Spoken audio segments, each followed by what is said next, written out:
Hey boys and girls, Mr. D here. If you're like me, you woke up this morning to a phone call that made you pretty excited, and you probably looked out the window and you got even more excited. And if I had to guess, you're probably outside playing in the snow right now. But when you come in, you might want to do something while you're warming back up. And I thought, if it's a snow day, why not make a snowflake? So I'm going to show you today the professional way to make a snowflake. And what you want to do is you can start off with any piece of paper. I like printer paper because it's white, but I also have used any type of paper before. Construction paper will work, or even some old scrap paper you have laying around. But the first thing you need to do is take this rectangle and make it into a square. This is not going to work with a rectangle. It could, but it'll look weird. So we're going to take this guy, and the easiest way to make a square is to grab this corner up here and bring it down so that the bottom edge of the paper here lines up with this side edge. And you should see a rectangle left over on the bottom. So what I'm going to do is I'm going to take my scissors here and carefully cut off this bottom edge. Make sure, if you need your grown-up's permission, that you ask for the scissors first. And make sure while you're using the scissors that your grown-up is close by. Alright, so I've cut off my piece of paper. You could save this. This would make a great bookmark. Might even make a nice holiday bookmark. I'll set it aside for later. And then I've got my triangle here. And I'm going to take this triangle and we're going to fold it a couple times. The first fold we already did, and the second fold's going to be easy. The third one's going to be a little tricky, but I'll zoom in to show you what the tricky part. So the first thing I'm going to do is I'm going to take this guy and I'm going to set it down here, and I'm going to bring this corner over to that corner. When I do that, I will line up my corners, make sure they're nice and straight, and then I stick my finger inside just to make sure that it's not jamming up. If it's jamming up, that'll help get that fold a little better. So I'm going to crease that edge down. I crease it a couple times just to make sure it's a nice sharp crease. And if you notice now, we have a right triangle right there. You can see this side right here. For the third graders, you might notice that this makes a 90-degree angle. So I'm going to take this now, we'll set it down here. And this is the trickier part. We've been folding in half so far. We folded in half first like this, and then we folded in half again this way. Okay? So now we have to fold in thirds. And that means we're going to have three sections here. We're going to have one triangle, two, and three. So what I do is I take my triangle and I set it down, and I put my index finger on top and my thumb down below. And that's a little tricky for you to see because I'm left-handed, but I'll show you up close here. My index finger up high, my thumb down below. When I do that, I want my index finger to be about pencil size away. You can even hear, well, this is a pen, but it still counts.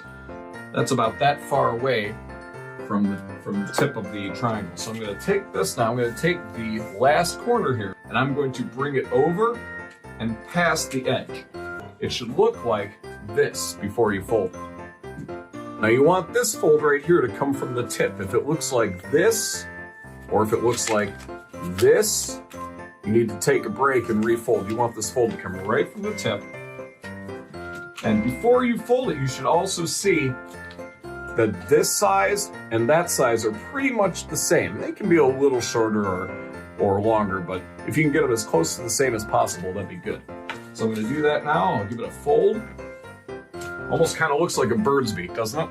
So if you look here, now I see two triangles that almost look the same. Now I'm going to take that and I'm going to flip it over. So now you see a giant triangle and a small one sticking out from underneath. I'm going to set this back down on the table. I'm going to put my index finger here, right above the fold, and my thumb down here at the bottom. My other hand, I'm going to take and grab the last corner of the giant triangle and fold it over this way and down. We'll just give that a crease. Now it looks like this. If you see a little bit hanging off each side, that's okay. It does not matter. If you see a little bit hanging off this side when you look, it does not matter. You'll see a little guy sticking out from underneath. If it looks almost like a flat paper airplane, you did it right. Okay, now we are going to take this. So far, this is still a square. We want to make it into a circle. And the easiest way to do that is to cut straight across the bottom. You're going to make a cut across the bottom of this guy that starts at the little triangle and goes straight across. I drew a little bit of a dotted line here for you to see. So you want to cut straight across like this. When you cut, you have to cut carefully. You're cutting through not one, not two, but about 12 layers of paper here. So when you cut, make sure you open your scissors very wide. When you hold on to your snowflake, make sure that you keep your fingers close to where the blades are. Don't cut your finger though. If you feel metal on your finger, stop. You're about to cut yourself. We don't want that to happen. So we're gonna cut right across here.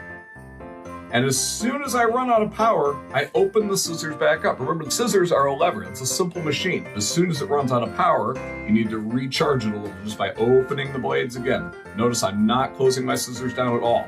And this is gonna be really helpful when we start making our cuts into the snowflake. And there we go. This little scrap right here, I'm gonna put in my recycle. There we go. So now I'm gonna take this part right here and I can start cutting into it. You can cut the tip, you can cut this side, you can cut this side, you can even cut the bottom. Just make sure that you don't cut all of this side off or all of this side off because, little secret, it's holding the rest of the snowflake together. If you cut all this side off, you're gonna have a pile of triangles and not a snowflake. Trust me, it's happened to me before. So I'm gonna do some cuts here, and above all, I'm thinking safety. I'm knowing where at all times where my fingertips are and where my scissors are. So I'm going to do a little cut on the tip here. I like to sometimes do a triangle, sometimes I do a little rhombus cut in the middle. I'm gonna cut a big rhombus here. Notice I'm cutting from the back of the scissors. If I run out of power, I open my scissors again. Okay? If you get down to the tip and nothing happens or it turns sideways, that's because the scissors aren't powerful enough at the tip. You need to cut back at the back. So there, I just cut the tip off right there. And now I'll do some interesting shapes. So you don't have to be symmetrical with this. You don't have to do the same on one side as the other. You can do asymmetrically, which means not symmetrical. So if maybe I did a big circle there, now I'll come up over here and I'll do, oh, I don't know, a shape that just follows it. It's kind of like a bendy triangle. There we are. And sometimes you have to wiggle and pull them out of there, but that's what I got so far. And let's see, now I'll do a little triangle inward here. And I'll do another one over here. You notice this spot I didn't cut, this spot I didn't cut, I didn't cut that one. And I'm gonna leave a little spot here so that I have hinges, like on a door, to hold it together. And just for fun, I think I'm gonna do a curvy cut from the top here. There we go. Oop, that one needs to be pulled down a little bit. And then I'll do one more over here, up to the top, like so. Now you could get more complicated than this, or you could get less complicated. It's still gonna look cool no matter what. Even if you only made one cut, it would still look pretty neat. I'm gonna open this. When you open them slowly. Take them apart slowly, just in case you have a delicate area you don't want to tear it. There, well, that's a good looking snowflake. Take a look at that. I like the little star in the middle there. We got some neat little points hanging off. And just like real snowflakes, every one you make will probably be different. So keep trying these, make a few. You know, it looks great too if you hang them on your window. Here, I could stick this right to the window and it shows up really nicely. It's a nice scene for a winter day. Well, that's all we have for snowflakes today. If you have any trouble, send me an email and I can walk you through it. Other than that, have a good day, have a nice snow day, and enjoy making your snowflakes. We'll see you later.